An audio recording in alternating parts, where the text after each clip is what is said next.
All right, hello everyone, and welcome to the first ever episode of the now rebranded. Of course, we were the Legends Library, and now we are the Lore Council. Basically, what happened was I, in my infinite stupidity, when I was naming the podcast, did a very cursory Google search, and either I missed it or didn't see it, and I found out about 2 or 3 weeks ago that there is indeed a Legends Library podcast. And I was like, oh, maybe we came around at the same time. And no, they've been around since like 2015. So I preemptively decided to change the name because obviously we don't want to ride off of anyone else's coattails. So Keith, Tristan, and I decided to rebrand. We came up with the name, the new logos, and everything. They were made by Tristan. Obviously, they're super duper cool. And I am, of course, after my little tirade there at the beginning, to reintroduce everyone. I am joined today on our first ever episode with Keith. Ooh, yeah, and who wants to be called the Legends Library anyway? That's so boring and old. Now we're the cool, hip, and extreme Lore Council. Yeah, Extreme with just an X, no E. All right, but anyways, with that, we are in this first ever video going to be talking about just five. It's very simple topic. Just five other franchises that are not Star Wars that we happen to enjoy, because now not only we're going to obviously continue covering Star Wars, Star Wars Legends, anything else that comes out we think is cool, but now it kind of leaves us a bit more open to as well just explore and talk about other franchises that we like. So just gonna jump right into it here. Keith, what is your number one? Well, not in any particular order, but what is your first non-Star Wars franchise that you like that we can clue the people into? Right, right. The first step onto opening our minds and our hearts to talking about and listening to other things. Well, for me, it's the Evil Dead franchise. I just kind of, recently rediscovered these movies, and I just really like them. I like, the original Evil Dead well enough. I think it's a good movie that's does some interesting things with like the directing style and just the way it tells the story of this like kind of cheesy horror movie. And the second one is even better and just more of like just a more refined version of the first movie. The first film I saw in The Evil Dead, of course, was Army of Darkness. I randomly saw it on TV. One time, it was like in the middle of this scene where Ash is being thrown into this pit. He's this like guy at a time. He's saying all these weird, 80s catchphrases, and it's like the Middle Ages. I'm like, what's going on here? And yeah, and then later I would discover the more, hardcore horror films because the Army of Darkness is more of like an action adventure thing. And and then like, a few years back, when the Ash vs. Evil Dead series came on Netflix, I checked that out because it had only been on Stars before that. I It was think like it. I think it was on the Sci-Fi Channel originally, wasn't it? I'm pretty sure it was on Stars. Oh, I don't know. I haven't. And I it haven't was had when it was kids just a forever. channel. I think they probably have a streaming service now or whatever. But this was when they were just like a an extra TV channel like HBO. Mhm. And so I hadn't seen it, and I saw it. And it's directed by Sam Raimi and written mostly, I think, sometimes. And yeah, it's just great. It's really great directing, and I would say it's even it's in terms of quality, of course, it's a million times better than all the movies because it has a pretty decent budget. But it's also scarier. It's gorier. It's like the movie's done and just even better. Sometimes too good. Sometimes it's too scary for me. It gets too dark, and I can handle some horror. Hmm. But I would say like even the movies for me now, they're not even really scary at all. Like there's some parts where there's like gore and I'm like, "Ugh," get a little cringed up. But for the most part, I just kind of think they're just kind of fun, interesting, fun little horror movies. And yeah, I don't think I've seen a single one all the way through. I think the only time I've seen one, I think, was Army of Darkness, because I remember, yeah, a dude, he's like dressed in like the '80s clothes, and he has the double barrel shotgun. And that's about all I remember. And he's fighting kind of these like goofy looking like zombie dressed up oh, people. skeletons. Skeletons, yeah, not Probably zombies. watch like the end scene. Yeah, I think they were like storming a castle. Yeah, Yep. that's my favorite part of the movie actually. Yeah, and I saw it and I was like, I don't have any context for this, so I kept scrolling through. But I think that was God, I Yeah, think that would have been when I was still in college, so I want to say like 2014, 2015. I think because that was the last time I ever had cable was when I was still in college. So yeah, I don't know. Are they on like Netflix or anything or Hulu? just Ash versus Evil Dead. Okay. Well, Yeah. I'm sure if anyone wants to watch it, I'm sure it's on like Amazon or something where you can rent it for $4. Yeah, or you could just buy like an old DVD for like, a dollar or something Oh yeah, online. probably. Yeah, it's probably very readily available. Like I have seen like a lot of people like reference it. Like but yeah, it's just one of those things. Well, okay, we've never discussed it on the channel, but I'm not a fan of horror films. I'm a total child, and I hate being scared. Like it's just a total like anxiety fest for me of when is the next thing gonna happen. Wow. Yeah, if that's true, then I would not recommend them for you because like for me, I kind of I think they're pretty tame, compared to other horror movies. But you probably think they're a little bit too much. Oh yeah, probably. They can get a little bit disturbing. Yeah, I'll be the first person to admit it. Like the only horror thing I can say I genuinely enjoy, it would be like The Thing. So if it's any like spoopier than that, probably not. Wait, what did you say? My brain, I just blanked out for a second The Thing, right when you said the thing. Okay, The that's why I Thing, blanked out. The Thing. Yeah, That's actually one of my favorite horror movies. yeah. No, that's about the Such a good movie. only thing I've ever really horror movie I've ever watched. Hmm. Maybe you could handle the Evil Dead then, because it's the first one at least is more. You could say quaint. It's very old, cheesy special effects. Hmm. Practical, all practical. And recently I just watched it on DVD with this great commentary track by Bruce Campbell. That's only available on the DVD and not on like the Blu-ray. It's really weird. But like he goes through and he just tells you how all the special effects were done because he was a decent part of the production on there. They all were, you know. So that's kind of why the first movie at least is interesting because it was a very low budget, kind of just some college kids making a movie. The second one, it's bigger. It's like the same thing but done now. It's always more like studio and like they got more money and more time to do it. And of course, Army of Darkness was like, gosh, it was a way bigger budget than the first movie. It was like 10 or 15 times the budget of the first Evil Dead movie. Well, there you go. Keith is a fan of the Evil Dead and horror movies, and I'm not. But then that allows me to shift into my first pick, and it's a not horror movie franchise, but it is a kaiju franchise, and it is the most famous kaiju franchise. It's the Godzilla series. Gamera? Oh. No, not Gamera, stinking little turtle man. No. I have actually never seen a Gamera movie. They constantly are showing up in my recommended on Amazon right now because I've been binge watching a lot of the Godzilla movies that are on there. So they're showing up, but I just haven't watched them yet. But no, in general, I love the Godzilla movies. I think I know for a fact the first one I ever saw, my stepdad brought it home. I want to say, I would have been 5 because it came out in 2000, and that was Godzilla 2000, and we had the English dub of it. I think we rented it on VHS because I'm old. Oh wow. And oh yeah, because I was born in '95. It came out on VHS in 2000. I just didn't think that movie was like mainstream enough to get like to be at rental. I never saw it at like a Blockbuster, and I was well, maybe I did.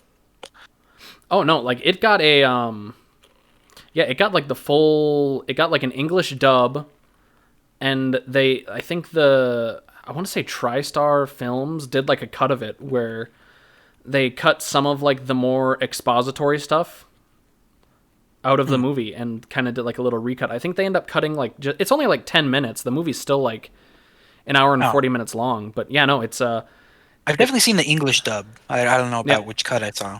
No, if you watch the English version online or anything, then the only way you can see the English one is with those edits. The TriStar So cut. so there you go. Huh. No, but that's the first one I ever saw. I saw it way back in 2000, and I was just like captivated. And I think part of it comes from like when I was a kid, I really, really loved dinosaurs, and so Godzilla is like he's like this 50 meter tall, dinosaur with big dorsal plates on his back, and he shoots fire out of his mouth and fights, other big monsters. And so obviously, when you're a kid, that's, it's No, super yeah. cool. And I I think when I remember, was a kid, I had like a giant, not a T-Rex, but something similar to a T-Rex. Like it was like a maybe an Allosaurus from like that movie Dinosaur. yeah, no, no, That was my favorite toy. if it was dinosaur, then it was Allosaurus because the main bad guy is an Allosaurus. Oh, then it was that. Yeah. Yeah, no. Side note, just to reference dinosaurs, Allosaurus is my favorite dinosaur. So, You've never mentioned that. Wow. oh no, it's come up a lot in other voice chats on Discord, but no. But back to Godzilla, no. And from there, it basically just kind of, well, just like naturally, just like expanded out. Like when I was a kid, like there were a couple games that came out in like the early 2000s. I think it was Destroy All Monsters Melee and Godzilla Save the Earth, I think. And they're just like beat 'em up, basically like beat 'em up arcade games. They were on like the original Xbox, GameCube, and PS2. And no, they were just like beat 'em up games where you play as like all the different Godzilla monsters from the franchise. What really? Yeah, and you can shoot all their like beam weapons and everything, and punch each other and beat each other up. No, it was super fun. Like I doubt they would hold up today, but like back then when I was a kid, like it was awesome. And there was like a story mode where you go through. Well, story mode is very loosely like they have an intro cutscene, Yeah. and I think like a cutscene at the end. I'm familiar with the Yeah. story mode in fighting games. Yeah, exactly. It's like, yeah, but it's literally like there's two cutscenes, and then it's just a different city each time, and you fight a different monster, and then at the very end you fight Mechagodzilla. Is King Kong in the game? He is not, because I think The rights issues at the the time? rights. Yeah, I don't know who owned the rights. I think Turner owned the rights. I want to say Turner, Probably, whatever. sure. Yeah, yeah. No. Anyways, but no, and then from there, like, and this is gonna probably also sound very weird, but like, at the public library in my hometown, I obviously had my library card, and they had like a section where you could like rent VHS tapes, and so I ended up also renting a bunch of the older Godzilla movies. I think you were allowed. Oh, that's cool. Yeah, you were allowed. I think you were allowed to check out two at a time. So like, I'd love to get my hands on some old Godzilla VHS tapes like that. yeah, no, like it would have been like super awesome to know like now. But like, and then I think once a week, or whenever my mom would go in, she would bring my younger brother and I in every week, and we would go, and I would get like just some book that I would read, and then two Godzilla tapes, and I would watch those, and they were the old. They were the Showa era ones, so those are the ones that are like, whenever people are like, "Oh, Godzilla is so campy and goofy," it's like that's the one they're talking about. Like I remember watching Godzilla versus Megalon, which is the one with Jet Jaguar, and Godzilla versus the first ever Godzilla versus Mechagodzilla. I think Godzilla versus Mothra, and then Godzilla. Well, I think it was called Invasion of the Astro Monster, but that's the first Godzilla versus King Ghidorah. And then, yeah, it basically just kind of went on forever. That I would always catch Godzilla flicks whenever they were on, like Sci-Fi or whatever channels they ended up being on.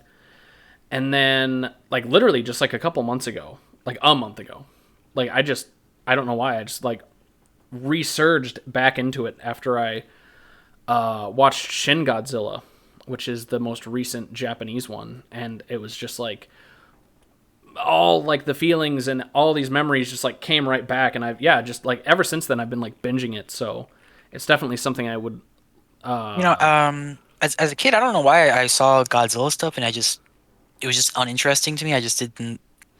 It just seemed kind of boring to me. yeah I don't that know was why. I just avoided it. yeah that And that's, then maybe when I turned like 20 or so, like I checked out, like my friend had like all the Toho Godzilla movies and we watched them. It was awesome. yeah, no, it's that's I think kind of the case. Like I think it's because in America the 1998 one just like soured everyone on Godzilla movies by It's being not so not bad. that good. That was probably the only one I had watched before then. Yeah, Because it was on TV all the time and stuff. yeah, because I remember when I It's was the only one they still play on TV. yeah, because when I was a kid, I thought that one was super cool because Godzilla is basically just a giant velociraptor in it. But now, watching it back, I'm like, oh my god, this Godzilla sucks. And no, but I do remember I had a toy of that Godzilla, and then I also had a toy of the baby Godzillas that hatched that are literally just rip-offs of the Velociraptors from Jurassic Park. Hmm. But no, just the Godzilla franchise. It's something that I just have a huge fondness of. Obviously, there are ones that I don't like because, like, a lot of the Showa ones that I like went back and rewatched. Not really a fan of those. They're a little goofy. I mean, the only thing that you can say about like the whole series is that the special effects have always been like just super good, especially when it's like. And I don't know if it's just like part of me that really likes the effort that they put into like all the miniatures and everything. But like seeing that kind of stuff now, like those destruction scenes, I think a lot of times they look a lot better than like, modern CG, Sure. breaking.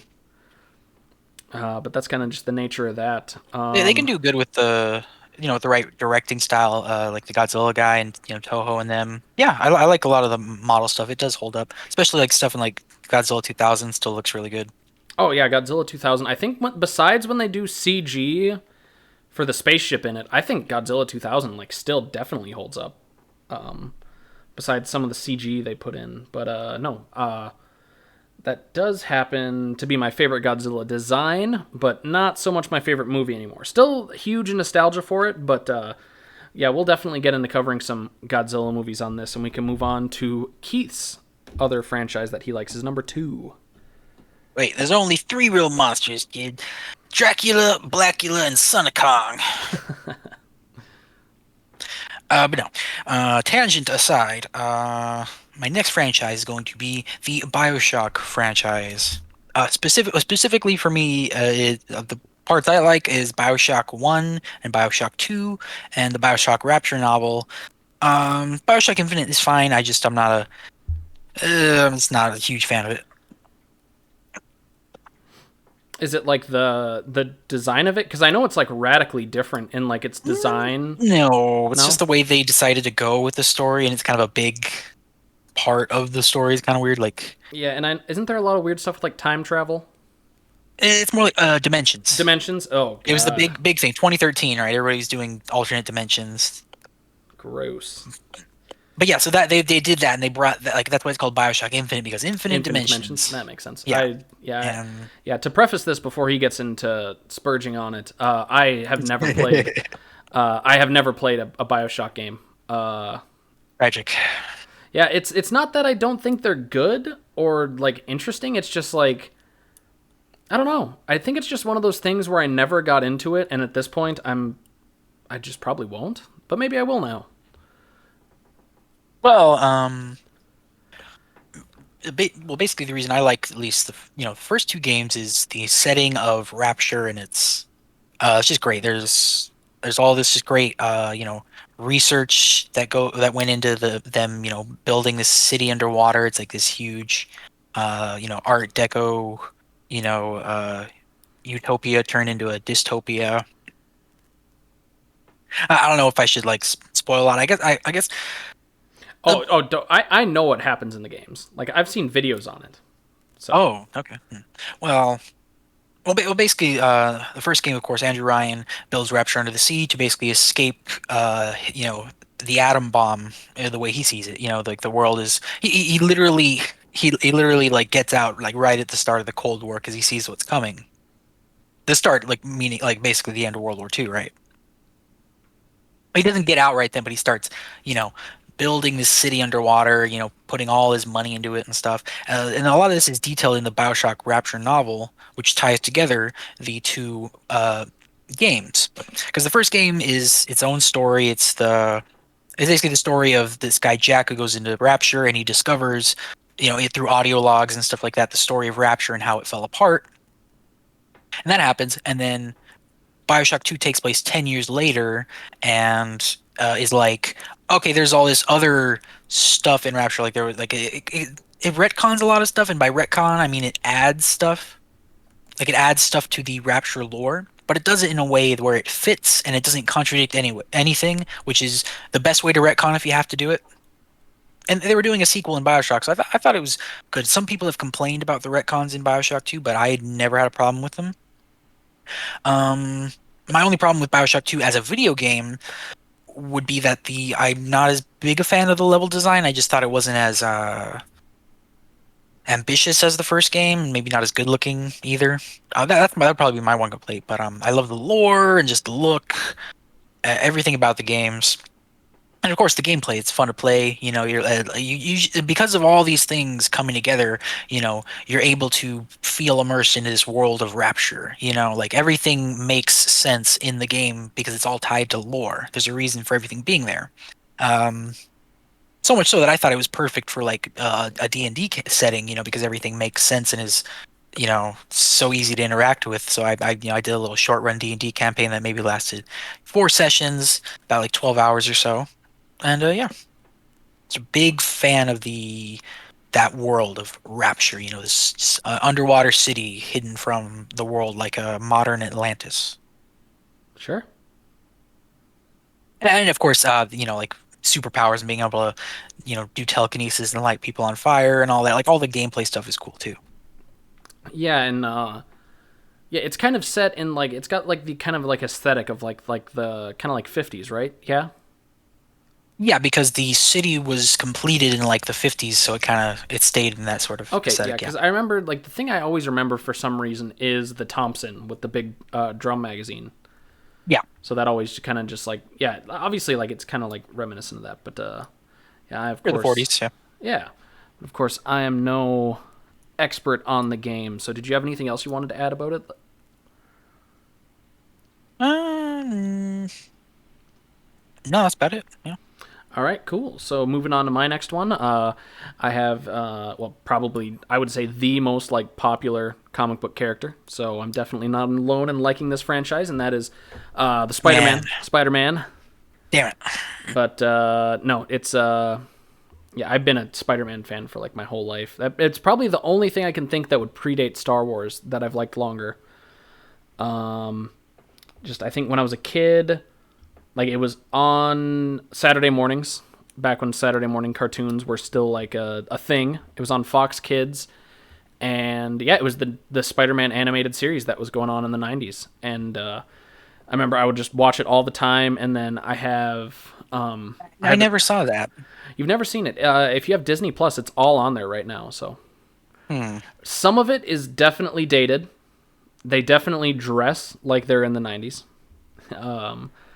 Lots of weird colors, and but no, overall it's a really good series. It still holds up. Some of the stuff like the animations are a little like clunky, a little bit stiffer than you would see like today, but overall like the voice Well, yeah. acting in it is like ridiculously good for the time. Like it's usually one of those things where it's like the people will put it on par with like the Batman animated series. Oh, sure. Ah, Yeah, wow. so it's really good.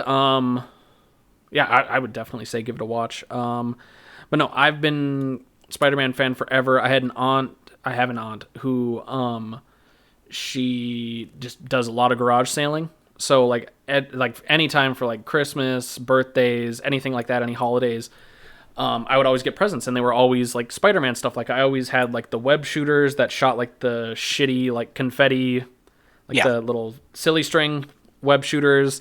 I had like costumes every like I think 3 different years in elementary school. I was Spider-Man for Halloween. Just tons of action figures. Like anytime anyone asked me, "Oh, what do you want for Christmas? What do you want for your birthday?" "Oh, it's Spider-Man. Get me the new Venom toy. Get me the Green Goblin." It's the same way. It's the what? Sorry. Shit. Sorry, I muted myself in the middle of talking.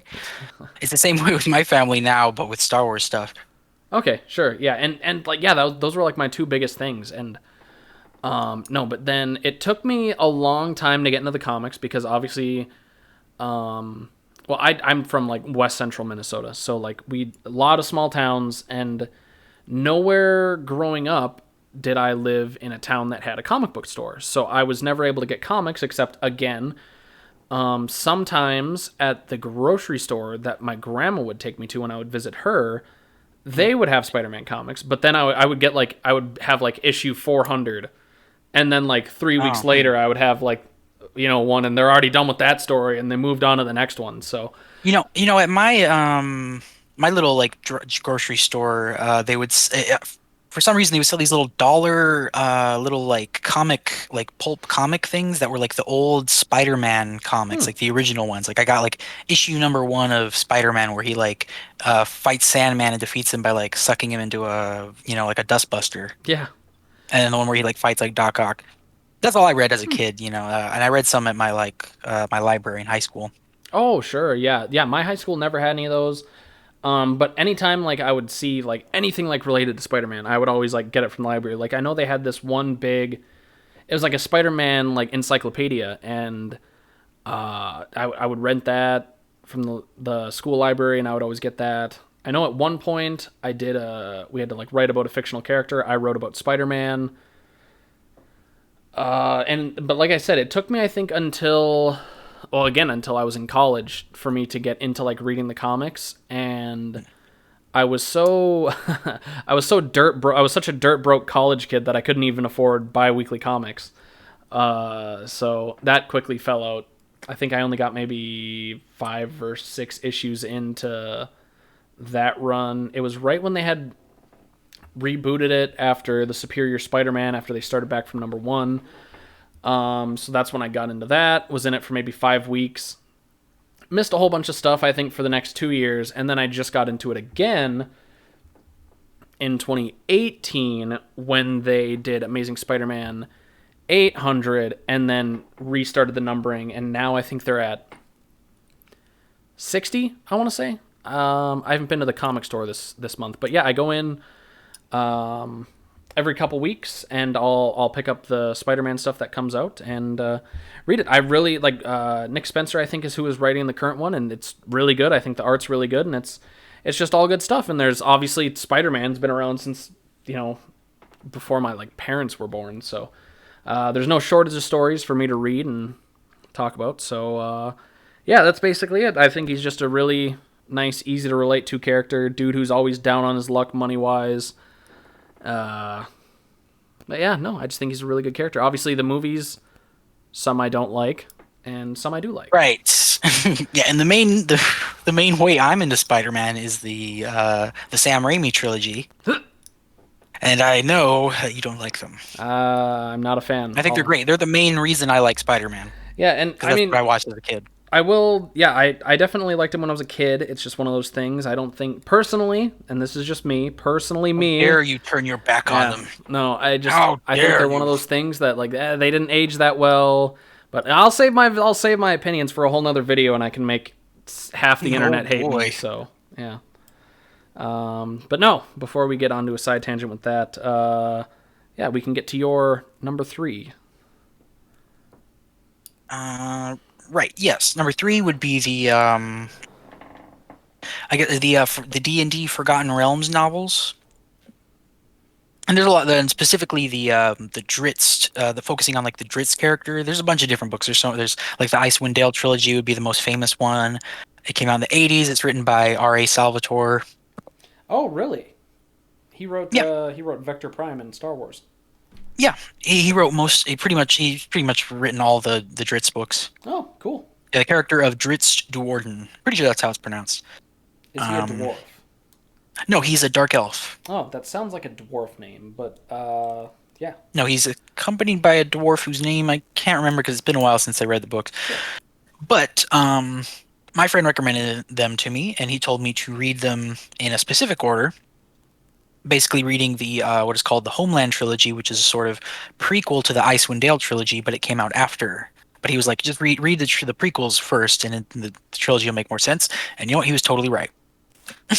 Like the prequels give you like so much context for the character of Dritz that it's insane. But anyway, the reason I got into them is because the first book called Homeland is so good, and it basically it details this society of dark elves that lives underground in this vast underground area underneath the world of the Forgotten Realms. I think it's called Fey or Faerun or something like that.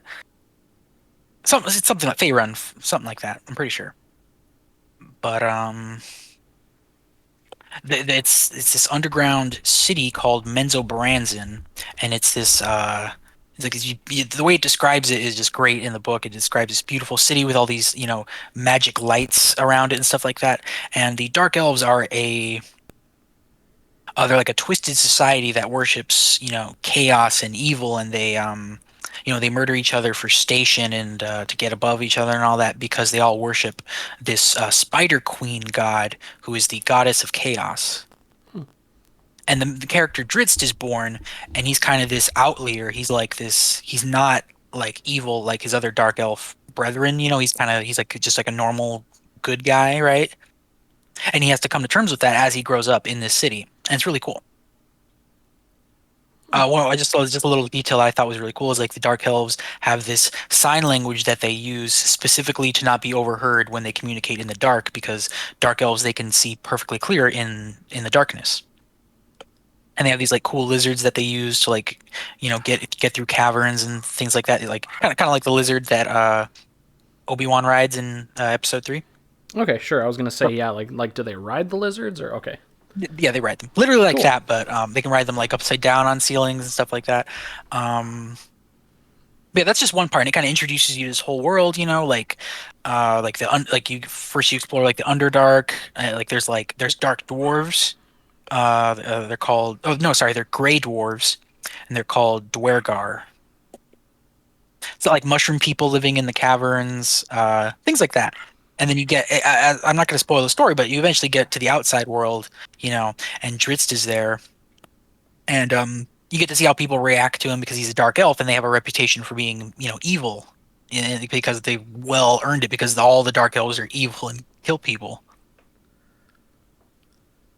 Um, but yeah, he basically becomes a hero, coming from this like dark background, literally. Uh, I'm, with dark background, I mean the Underdark. But yeah, the series just goes on and it has all these great books and great stories and just real like cool medieval stuff. There's of course other characters in the Forgotten Realms series, other trilogies and sagas, I guess. One that I read mainly because he's like a character that's introduced in the Drizzt overall series. His name is can't I don't know, but the name of the series is called Canticle, and basically he's a priest of a god, and he lives in this temple, and the temple gets attacked by uh, a vampire, and it becomes like this whole thing where the vampire takes over the temple, and then it's about 5 books long, so it's like this whole saga, and the final book has this great battle that has like elves and orcs and like tree people fighting in it. It's pretty cool. Another good. Are you still there? Oh yeah, yep. Okay. Another good one is the War for the Spider Queen.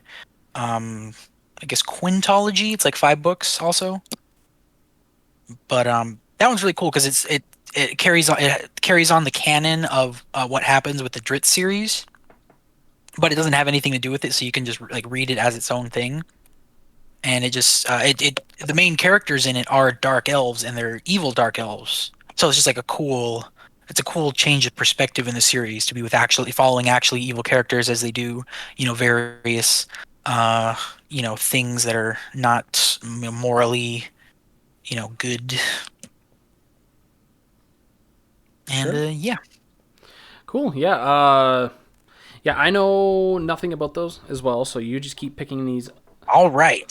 things I know nothing about, so I can't really contribute. I do know that it's funny you mentioned some of those things. I'm currently actually in a D&D campaign with my brother and a couple of our friends. And yeah, it takes place in I think the thing you're talking about where it's underground. It's called the Underdark, but that might just be a new name for it. I guess I don't know. Maybe No, I don't it's know. always been called. I said the Underdark. Oh, did you? I didn't hear that. I'm sorry. I said it multiple times. Yeah. Okay, my mistake. Anyways, yeah, no. So it actually takes place down there. So when you mentioned the gray dwarves and the mushroom people, I immediately thought of that. It's very relevant in my head. But me personally, not a huge fan of like the D&D setting from what I've read from like source books. Obviously, I haven't read any of the novels, so I won't Won't say anything about those, but no, in general, D&D, I don't vibe with it. It's just more of a game mechanics thing than anything. But no, I'm I sure. think you would like them if you appreciate the lore at least, or like the setting. Well, I guess you don't like the setting, but I think you would like them. Ari Salvatore, he does a good job of writing in general, but I think he really excels the various action scenes that have to happen in the story. Sure. He's probably does the best, I think, action scene description of any author I've ever read. Okay, cool. Cool. Good to know. So Yeah, yeah. maybe. Yeah, I'm sure they're cheap on Kindle or something, or I'm sure you can find like used physical copies for pennies on the dollar. So, Oh yeah. all right, cool. So, anything else you wanted to add about your D&D million novel long series? Nope, that's it. All right, so on to my number three, quaint that I brought up role playing games because my number three is Fallout. And just, I will say that I'm kind of a Fallout normie. I played a little bit of Fallout 1, couldn't just really get into it. Like the gameplay style, it's just not for me, I don't think. Like, Yeah, same. yeah, it has I've nothing. tried Fallout 1 and 2, and I just can't It do it. has nothing to do with like the top down in and of itself, but it's like the weird turn based kind of thing. Just It's I all the don't little know. clicking that you have to do that's so annoying and everything. Yeah, It bothers me. and me personally, I don't like playing those kinds of games on PC because I hate trying to micromanage my inventory with a mouse. It just seems a little clunky, but I appreciate those games for like what they added to like the lore of Fallout. They made the whole thing, yeah. Yeah, it started the whole thing. Yeah, exactly. But no, I got into it when I was 13, 14, somewhere around there. I was in 7th, 8th grade. Fallout 3 had just come out for the Xbox 360. I had an Xbox. And my friend brought it over, which was kind of a dick move because it's not like a multiplayer game. But he brought it over. Well, he brought it Right. over to show me, and he's like, "Oh my god, you have to try this." And he had already beaten the game, and he's like, "Oh hey, I'll make a new character, and you can play." And he like showed me how to play, and I was just like hooked. And then like Which Fallout game? Fallout 3. Oh, okay. Yep, that was the first one I ever played. And yeah, I was just hooked right away. I mean, like it was just I really got into it in like a reverse sort of like, well, I rented Fallout New Vegas from a Blockbuster, and I played it, and like I was just like a dumb kid. I just kind of like to rush through the story and the sure. campaign and all that. So I remember my character was like running through the desert because I was trying to just go to New Vegas as fast as possible. And like I think my character was like dehydrated and like the screen was getting all blurry because like stuff was happening to my character. And I got like ambushed by like lizards and I died. And I was like, oh, this game sucks. And then I checked out Fallout 3 and I was like, oh, this game's fucking awesome. Oh, sure. Yeah, no, I got into Fallout 3 first, just because it came out first. So it was just like it's just where I started. Obviously, I know a lot of people don't like Fallout 3. I like Fallout 3. There are some dumb things in it, but overall, like I think it's a really fun game. I think it like really definitely rewards you for exploring. Like there are ways to like skip entire sections of the game if you know where to go. Like Yeah. literally, you can leave the vault and go straight to where your dad is and just like walk in there. And like if you want to do that, I've never done that because I enjoy like playing through the stories and doing like different stuff. And I remember my first playthrough, I was an edgy teenager, so of course I did a total dickhead, low karma playthrough. I blew up Megaton, Yeah. and I literally did it because I was like, oh, this place I think I did sucks. that I too want because yeah. caps. Yeah, Because I I did could. that too because I thought the town sucked, and I didn't realize that it has the best like home in the game, I think. Yeah. Oh no, definitely. Like the home that you get is way nicer than the one. Like it's a hotel room. That's what you get if you blow it up. Yeah, and it's But not as like easy to get to with the yeah, exactly. It's hotel. it's like way out of the way. Megaton is kind of like in the center of the map, so it's like a nice place. Oh, if I have to go back, and visit a place in like the northwest of the map, bam, I can And just fast travel to Megaton and I'm halfway there. of course, and also no robot butler. Ah, that's true. No, you get a robot butler in both. Really? Oh, I do not. Okay. Yeah, no, you do. You get a robot butler in both, but no. And from there, like, yeah, it's just one of those things that like I know for a fact I played 2 playthroughs at least on like before Fallout New Vegas had released. That I played those 2 playthroughs, and then I've certainly played it a lot. Yeah.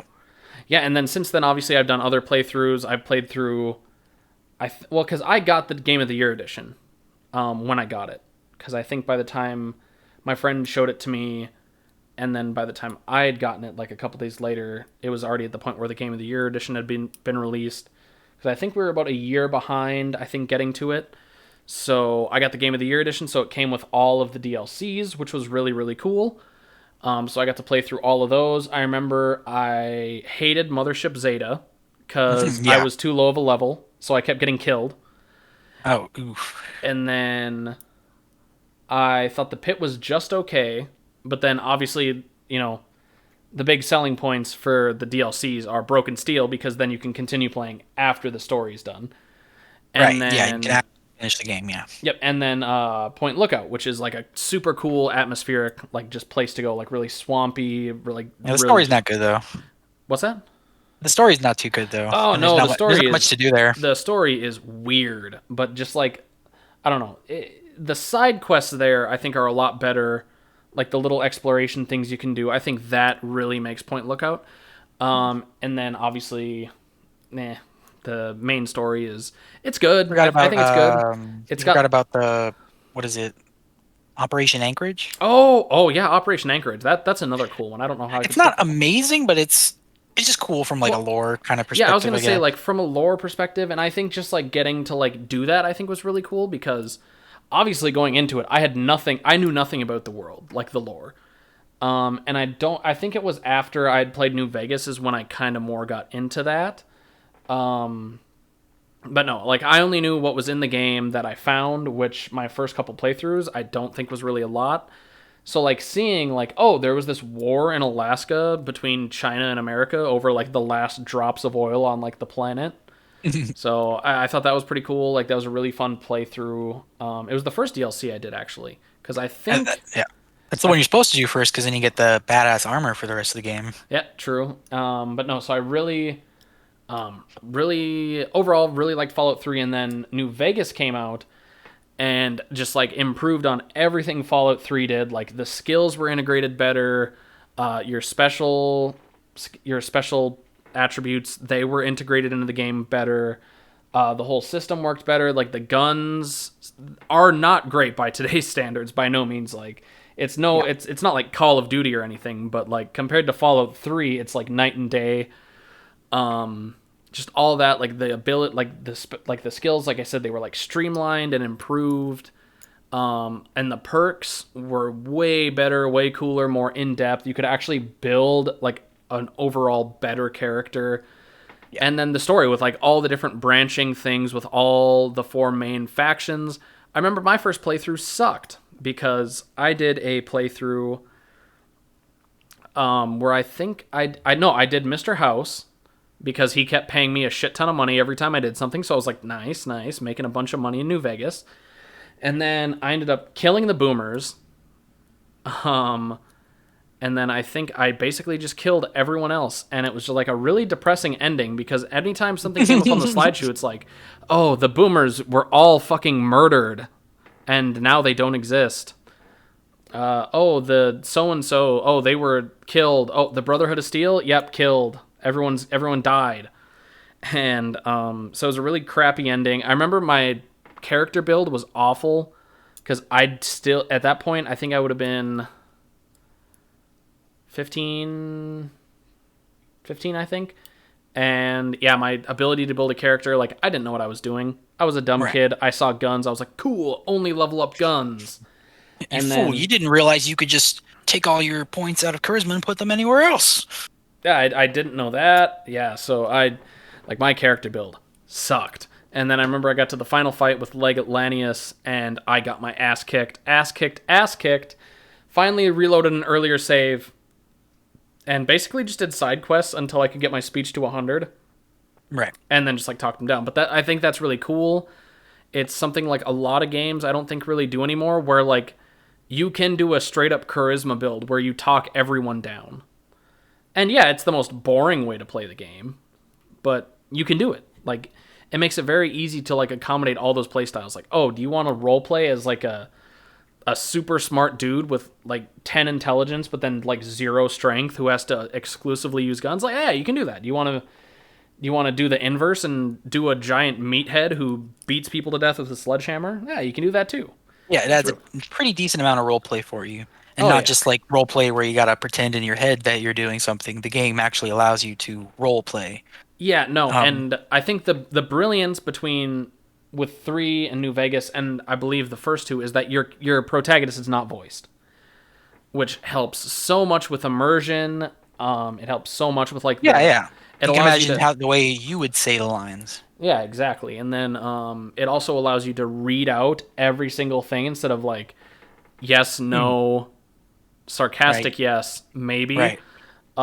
No, you could have like there's different things like and then there are different choices in dialogue where oh, if you say like the wrong thing, like you can straight up lock yourself out of like a quest or of like a certain outcome for it. And like New Vegas I think is like the peak of Fallout in my opinion, and then of course that was followed by Fallout 4, which is Hmm.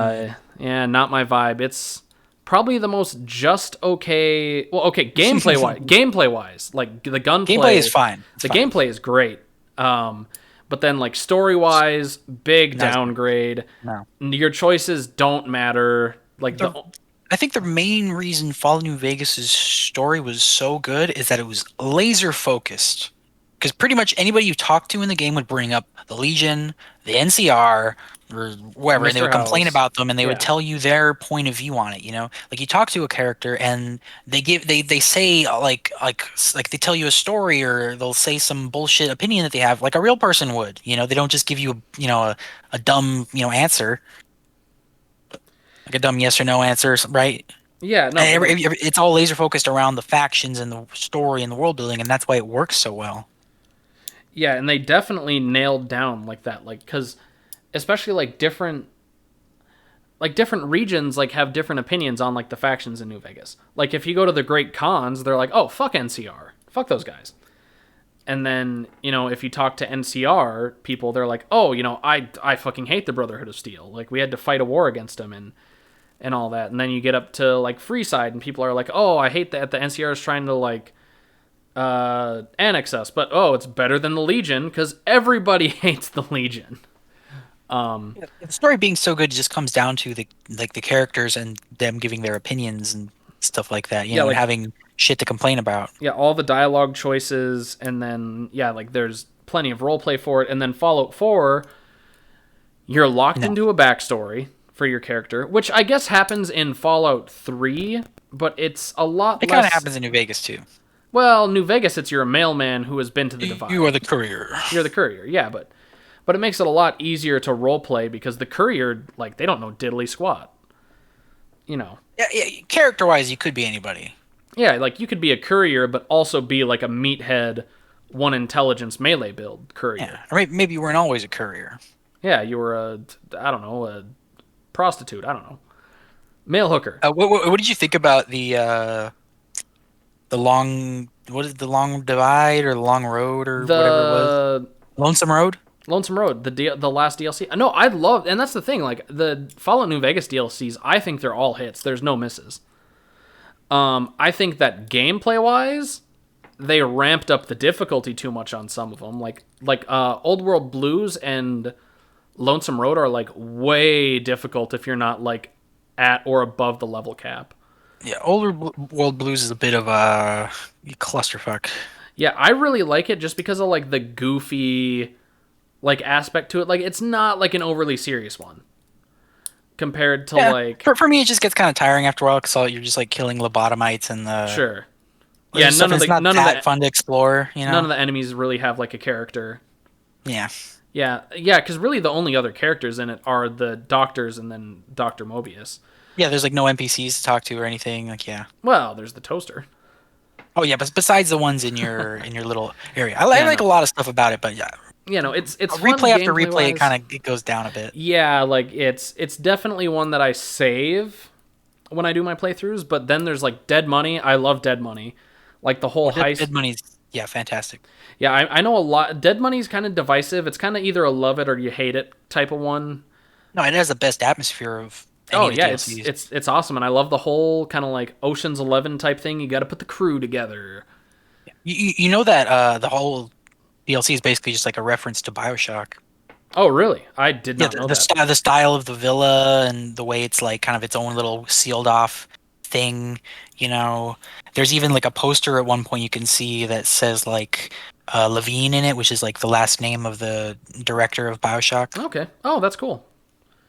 Yeah, no, but no, Dead Money I think is it's just awesome. And then Lonesome Very Road. cool. Oh no, there's oh what's the one where you go to Honest the Grand Canyon? Hearts. Honest Hearts, yeah.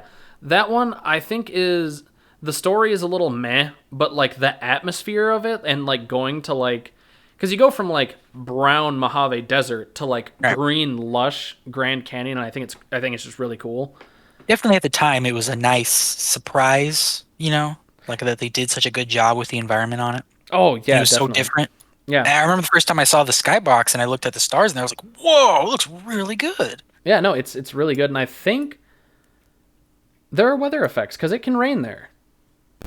Oh yeah, yeah, yeah. That's right. It's Yeah, the only time in Fallout that was cool. up until then I think that you get weather effects because obviously then in Fallout 4, well, like we were saying before we got sidetracked on DLCs for New Vegas, but Fallout 4 the gameplay is better. Yeah, yeah. It has like that radiation cloud or whatever that'll Yeah, come and in. then like Radiation the storm. yeah, and of course like the way it looks way better because It 3 and certainly has a New better survival mode than New Vegas, I would say. uh I think I prefer New Vegas personally for survival mode. I don't really ever play survival mode, but I remember because the thing with the Fallout 4 survival mode is they just like ramped up the enemy damage and ramped up their health, whereas New Vegas everyone still levels with you. So it's fair, but you have to like work around stuff because your stim packs don't auto heal you all the way up, and you can only Well, for they made the survival mode to where it was like the enemies do more damage, but you do more damage too. I guess I don't know. But I haven't played a it's whole also playthrough it's of 4. also like the Fallout 4 crafting system is really damn Oh good, and yeah, and the it ties into the survival mode, so that's a yeah. big improvement for Yeah, me. and I was gonna say like the Fallout 4, like the crafting system in it is it's just great. Like I think I spent like probably way too long in Fallout 4 making my character like a post-apocalyptic mansion. Like it has like a first floor where like you walk in and it's got like a fridge and like a dining table with like mismatched chairs because it's the apocalypse, and then you go into the second floor and it's got like a little like it's got like a pool table and some more chairs with a radio and a Nuka-Cola thing, and then you go to the third story and it's like the Tony Stark room because I have like 10 power armors all lined up next to each other with different paint jobs, and then I built a deck and you can go on the roof, and yeah.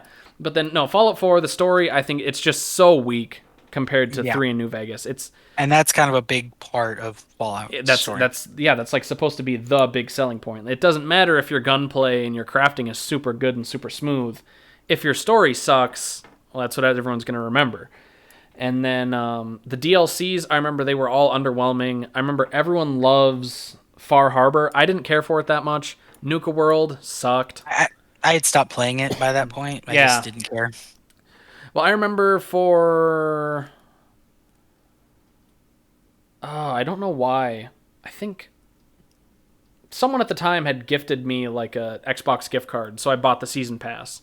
So I got all the DLCs as they came out. I remember each thing added like a couple cool things, but then none of the stories were good.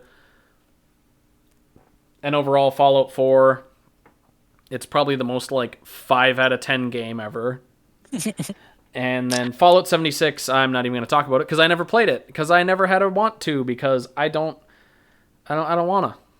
And then I was I also checked it out. It seemed impressive on like a scale, like the size of the map and everything like that. But just the way everything rolled out is kind of You know, like they didn't have NPCs at first. Everything kind of just slowly got built in. and I remember it was also very very buggy.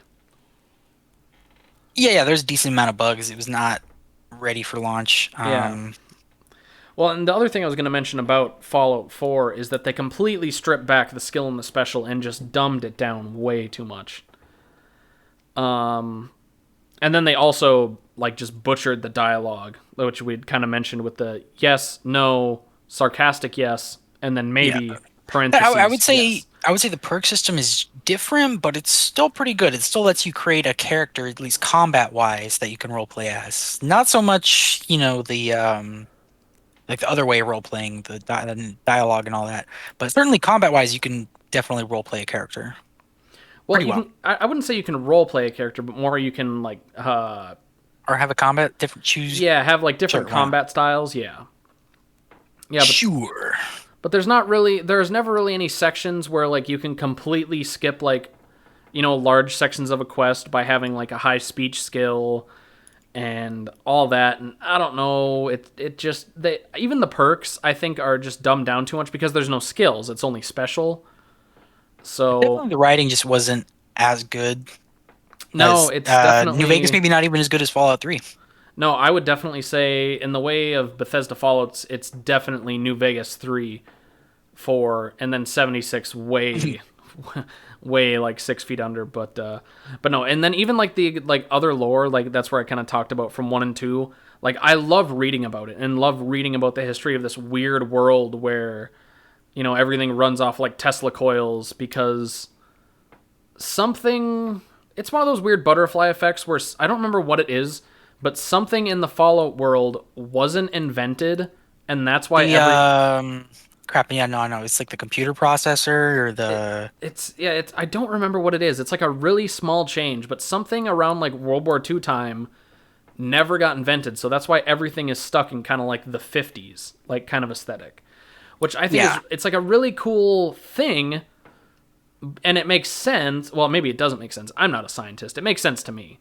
But no, it just overall, yeah, it just does a really good job of doing its setting and just its world building is on like another level, like all the different things you can find in it. Very very cool idea for a series, post-nuclear role-playing game where it's an alternate, Earth that was like super 50s style and just really just lots of just cool decisions, Yeah, and like the Cold War never ended and then, became a hot war and then nuclear war and then the post-apocalypse happened. But no, there's all these cool things you can find out, like how all the vaults are basically just like guinea pig experiments, like that were written, like Vault Tech's allowed to do them because the government said they can. Yeah. And then there's all this cool stuff you can find in the game, and they add lots of cool stuff in. They add in like, I think in Fallout 3 they started adding in like kind of like these like Lovecraftian references with like the Kriv Magna and all that stuff, which came into play Oh, yeah, in the Point Lookout. Dunwich And building. yeah, there's the Dunwich building, and then there's like the Dunwich mine, and yeah, they just do a lot of stuff like that. Yeah, Lovecraft is definitely something that I could have put on this Ooh. list, but I left Oh, off. yeah, me too, actually. Yeah, no, I'd love the Lovecraft mythos. But before we get Hmm. on a side tangent about that, what would be your fourth franchise? We got a nice little Fallout discussion. So All right. Here's hoping the next one is. Well, let's see. So it was Evil Dead, Bioshock. D What and was gonna be D, my third one? Oh yeah, the D&D. Oh yeah, Quentin Tarantino movies. sure. And this one I can't actually talk about because I've seen them all at least once. Some of them I don't remember as much, but I have seen all the Tarantino movies. Yeah, I'm a big fan of pretty much all of them. I don't think there's a single Tarantino movie that I don't like. Let's just go through in order, I guess. Reservoir Dogs, I really like. I love Reservoir Dogs so much. Like it is one of those movies I could watch it like once a week. Oh, really? I love I Reservoir Dogs. I definitely like to save it for special occasions because it's very gritty and raw, Oh yeah, So definitely. I have to be I have to be in a specific mood. Oh yeah, I don't watch it every week, but I definitely could. Yeah, I definitely like every once in a while I'll be like, "Oh, what do I want to watch on Netflix?" Like if I just like have a day where I'm doing nothing and it's like, "Oh shit, Reservoir Dogs." Yeah, I could that's a good way to, kill an hour and a half.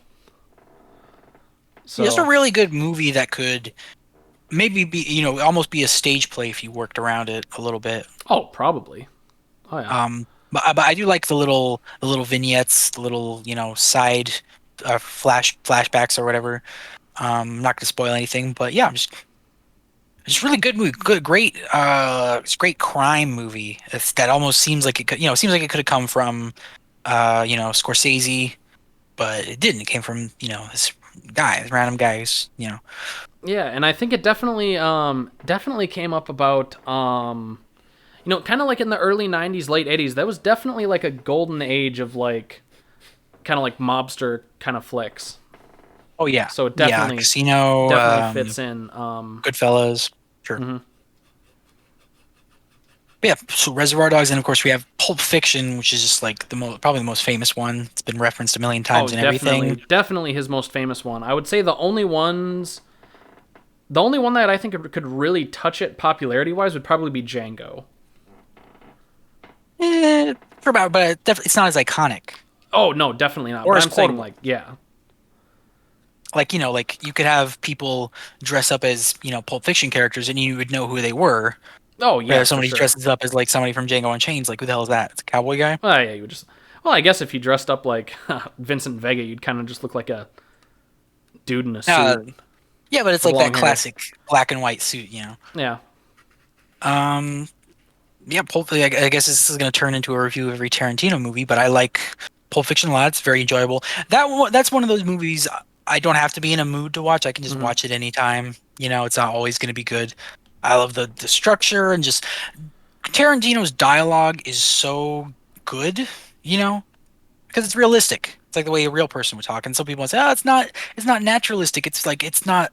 I've really heard this take where people have said that Tarantino is not naturalistic. It's the opposite of it because it sounds like it's all so, like well written and pre planned or whatever. But it's like real. I don't think I don't know. That's not the first impression I get from Tarantino dialogue. sure. It seems like the opposite of movie dialogue. Yeah, the only time I would ever say the dialogue is a little like goofy is when at the end of Pulp Fiction where they're holding up the diner. What dialogue? Oh Um, yeah, like yeah, told we're Tarantino, it's like it's realistic when it needs to be, stylized when Tarantino wants it to be, sure, right? and I think that's a good way to put it. I was gonna say like kind of just well the way Jules in Pulp Fiction talks I think is a little goofy, but everyone else I think. But I guess that's his character. He's kind of a He's eccentric. yeah, he's eccentric. Yeah, yeah, I don't know. I find it all to be very believable while, because, the truth is stranger than fiction sometimes, so maybe the fiction should match. Yeah, Yeah, I love all the characters and just the lines, the writing. It's also great. yeah, no, it's But definitely a classic. I think the next movies would be, well, the next one is Jackie Brown. Have you Yep. seen that one? Yeah, no, I've seen it. Definitely not as action packed or as gripping as the other movies, but it's certainly enjoyable. It's kind of like I don't know, like a low energy crime movie. Yeah, well, I think it's an adaptation of a book. Oh, right, right, right. Yeah, and it's the only movie in Tarantino's, Tarantino verse or movie verse that's disconnected from all the other ones. It's Hmm its own thing because Yeah. of that. Yep. Um, yeah, like I don't. It's not my favorite. Probably my least favorite Quentin Tarantino movie, but still very good, very enjoyable. Yep. Like I don't hate any of the movies he's made.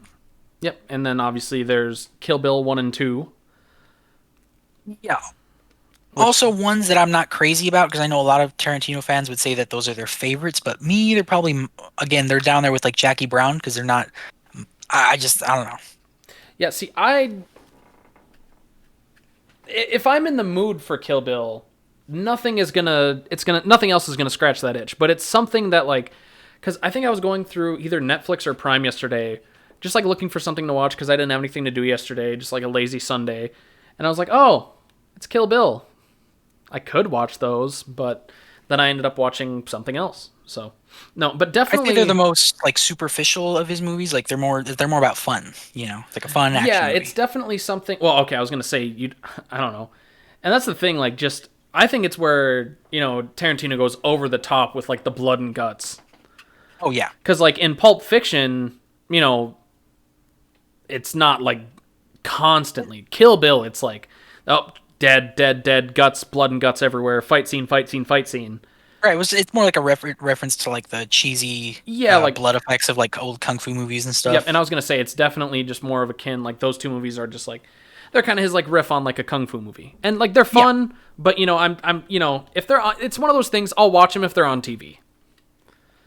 Yeah, but I definitely prefer his more serious movies that are more Yeah. dialogue heavy, you know? Between Kill Bill 1 and 2, which one do you prefer? I would say one. I was actually gonna say, yeah, I also prefer. Because it has more action, Yeah. better action, I would say. Well, and I would definitely say it's definitely between the two movies. It's got like the most iconic part where she fights the however many Crazy 88. crazy yeah, and just an over the top like violent kung fu movie with excess Yeah. blood. Well, and I Part where think like the guitar plays down, dum, dum, dum, dum, dum, dum, yeah, dum, and then dum, yeah, I think dun, dun, dun. yeah, because I remember the first time I ever watched that, it was really jarring because it went to black and white all of a sudden. And yeah, apparently they had to do that to like basically as like a censoring type thing. When did it go to black and white? During Kill that, Bill 1? during that fight, yeah, in Kill Bill 1. Oh, right. But like wasn't it like, and wasn't there like a part where it's like all like she's just like a silhouette, she's just fighting all like Well, I silhouettes think and I stuff? think that was more for stylistic stuff. When it goes to black and white, that's straight up like the God, whoever's in charge of movie ratings. They were like, you have to do something about this. And apparently, there's like a cut that was released in another country, I think, or maybe it's like a director's cut thing you can get that has even more blood and is not in black and white. And I watched it on YouTube, I think, and I was like, oh my God, thank God they did this. Like, this is just, it's even more over the top. But no. I've never heard of that. I will have to check that out. Yeah, I think one day I just stumbled on like the Kill Bill like Wikipedia page or something. But no, because then, yeah, next is Death Proof, which, Oh, another one of my favorites. see, that's funny because I was going to say this is probably like, I think I would rather watch, I think I would rather watch Kill Bill than Death Proof, but that's just me. I mean, I watch it a decent amount of times, but it's definitely like, it's not as like action packed as Kill Bill for sure. Yeah. I definitely watch it more for the dialogue, because like, if Kill Bill is Tarantino like riffing on kung fu movies, then Death Proof is him riffing on 70s slasher flicks and 70s like car chase movies.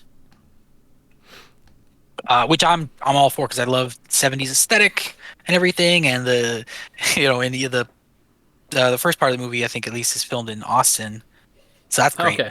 That's cool. Yeah, I love the directing of it. It's just so dark and like, and it's such a unique concept of the killer, and of course Russell Crowe is just great.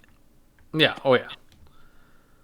Yeah, definitely it's more of like a subjective, personal favorite for me, but I really like that. And of course, it was one of the last of the Tarantino movies that I saw because I just never heard of it. I remember. Did you mean Kurt Russell? I did. Did I say Russell You said Crowe? Russell Crowe, and then I agreed. And then I thought about it for a second. And I'm like, no, it's definitely not Russell Crowe. And then I had to think for a second. Because I'm Good like, thing you caught that. yeah, Kurt Russell, are you there? Russell Crowe. But no. And then Inglourious Bastards is next, which is the first Tarantino movie I ever saw in theaters. So That was one of the first just Tarantino movies I ever saw because I think it was on like HBO or whatever. Sure. And of course, whenever HBO got something, they would just play the shit out of it all the time. oh yeah, yeah. But no, I love Inglourious Bastards. Brad Pitt in it it's just it's one of my favorite Brad Pitt castings. Oh yeah, he's really good in it. Well, and then of course, It's just a good war movie like by itself. Yeah. But then yeah. it's good action and but the drama and everything it almost seems like it could have been directed by someone else that's not Quentin Tarantino. Oh yeah, for sure. And then Like you could take out all the over the top action and the gore and everything and just put in like the really serious dramatic scenes and it's like a completely different movie. oh yeah, and a lot of times like I forget like it's got like a pretty stacked like cast. It's got obviously Brad Pitt, Michael Fassbender, Christoph Waltz. I don't know why I couldn't think of his name. Oh yeah, Christoph Waltz, yeah. And then B.J. Novak from The Office. Oh yeah, of course. So like literally right there, like, and then obviously, No, it's really good. It's very captivating. Like I was watching it at my mom's house, and I was maybe like halfway through it, and she's like, "Oh, what's this? What you watch?" She kind of just sits down and she watched the rest of the movie with me because she was just so into the story. She hadn't even seen the first half. yeah. I think it was the bar scene where she Oh my walked god, in. that's my favorite part. That's my favorite part of the movie. Yeah. And it's just such a great movie. And then obviously, it's not historically accurate because they kill Hitler in the movie theater. So, but no, Yeah, a little bit of revisionist history there, but it's fun. yeah, no, it's a fun like war And of movie. course, it ties in. It's in the same universe as um, Pulp Fiction. Yep. Like so, in their universe, like Hitler got assassinated. Kind of weird. Yeah. What's after Inglorious Bastards? I believe it's Django. Django Unchained. Yep. Which Yeah. is for a long time, I think I just watched it too many times because it used to be my favorite. But then I think I just Oh, okay. watched it too many times because it's been on Oh Netflix no. forever. So I just watched it too many times. It's not my favorite anymore, but it's definitely still one of my favorite. Like I love the Old West. I love Yeah. anything set in the Old West, and it's so cool. Obviously, Christoph Waltz is back in it, and he's it's my personal favorite role for him. So Yeah. Right after nailing the World War II movie genre, Tarantino nails the cowboy genre. It's great. yeah, Oh, the old, Old West. It's a really good Western movie just by itself, but it's a really great story. You got this like hero's journey, where Jamie Foxx starts out as a slave and then he goes up onto being this like badass, bounty hunter cowboy guy. yeah, And probably my favorite part of the movie is the part where he has to go undercover as a slaver, yeah, because that's when they Yeah, and he has to method act by using other black slavers that he encountered as an example, which is just so good because that's not only is that just how actors do it, but it's also just that's kind of just the way to do acting if you want to pretend to be somebody is use somebody else as an example. yeah, I just think it's just great dramatic irony for me. When you know something that the audience knows something that the characters don't. That's probably just one of my favorite little parts of the movie there. yeah. No, I think overall it's awesome. Definitely, yeah. As a period piece, again, it's like it's just really really good. I mean, it's not exactly accurate, but yeah, whatever. Yeah, yeah. Who cares? It's just it's Yeah, a he takes little liberties here, but it's fine. yeah. Off the top of my I head, like an I guess over I can't really. dramatized version of reality. Who cares? Well, off the top of my head, I can't really think of anything that's inaccurate, but that's not really my like favorite time period of history. So I'm sure the experts will disagree. Yeah. Well, I think one thing is like I don't think the KKK was a thing back then. No, it wouldn't have been because that wasn't until after the Civil War. You're right. Yeah. That's just the one. That's one of the few. That's stuff like that. Okay. But after that is I think Hateful Eight. probably a movie that's a lot more historically accurate. It seemed like it tried to be. Yeah. Hatefully, basically Reservoir Dogs in the Old West. Yeah. No, I think right now I think Hateful Eight's my favorite, just because like it's. I just love the Really? atmosphere of it with like a bunch of grumpy people that have to like coexist within the same space. Oh And then yeah, sure. and then it like turns into like the who done it, and it just from there it just gets better and better. And then I watched like the extended version that's Yeah, on Netflix where it's like broken up into basically episodes. I don't remember what they added. they add I think it's like maybe 10, 16 minutes of footage throughout the whole Yeah. thing. Um, I do not like that version. I prefer to watch the original movie version, but they're just because of the way the breaks are put in, like there's just slightly different breaks. Yeah. And of course, when you watch it on Netflix with the extended cut, you have to like there's like freaking after each little part there's credits. Yeah. So that kind of messes it up a little bit. Yeah, no, But but I like it. Like just I would say it's even better upon repeat viewings than Reservoir Dogs. well, yeah, because there's all those little things. It's like it's just a perfectly done like who done it that just happens to be set in like the Old West. Where like once you watch it through like the second and third time, there's like, oh, I missed this, and oh my god, I like once you watch through, like you notice when the people do the stuff. Yeah, and you're not expecting it to do that to you, so it's very kind of very slyly draws you in with the story. Yeah. Like like in that first part where they're like picking up people in the thing, and the guy is like he's suspicious of everybody he meets. Right? He thinks Hmm. everybody's out to get him, and then it turns out when they get to the cabin, it looks like it was that was the case. Yep. Yeah. And then, but I love Hateful Eight. But I just love like Nice. that kind. It's more of like a classic Western setting. Sure, it's Cause very like, immersive. yeah, Very immersive. cause Django is, Almost um, like a D&D game somebody had in the Old West or whatever. well, no, I was gonna say cause Django is set like before the Civil War, obviously. Oh, right. Yeah. And obviously that's not really what I think of when I think Western. I think of more like the time period of the Hateful Eight, The where post like it's Civil War. post Civil War, yeah. Okay. But no, and overall, but I will say, Django I think Hmm. has the better soundtrack. Django. The Django Unchained soundtrack. I think it's one of the few movie soundtracks I'll ever just like put on if like I'm like like cleaning up around the house or like out running errands or anything. Huh. Yeah. Did not. I mean, I like the opening title song, but nothing else really stood out to me. Just like the Black Coffin song in that one part. Oh, I love the whole thing. I need 100 black coffins. I need 100 black coffins. Okay. Um. But okay, Hateful Eight versus Django Unchained. Go. I preferred Hateful Eight, but I think Oh it's wow. like I said. I think it's because I watched Django too many times, Okay. and then well, I think it's You also kind of because prefer the slower burn of Hateful Eight. and definitely that, and I like the like well because like you kind of mentioned it like Django Unchained is kind of like it's like a hero's journey set in that time period, Yeah. and they it's done very well, and all the characters are really well written.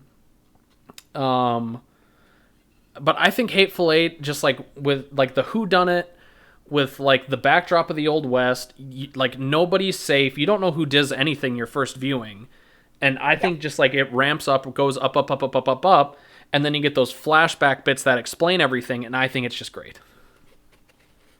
And Yeah. I think Perfect it's little. probably my favorite Kurt Russell performance. Oh wow. Um. I thought he did a good job. I think it's just as good as any of his other performances. So I would say it's like his best, because it's not like the best material he's been given.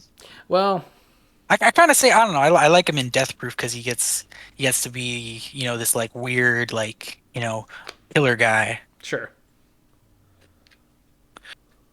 But he doesn't have that much. He doesn't have that much to say in that one either. But whatever.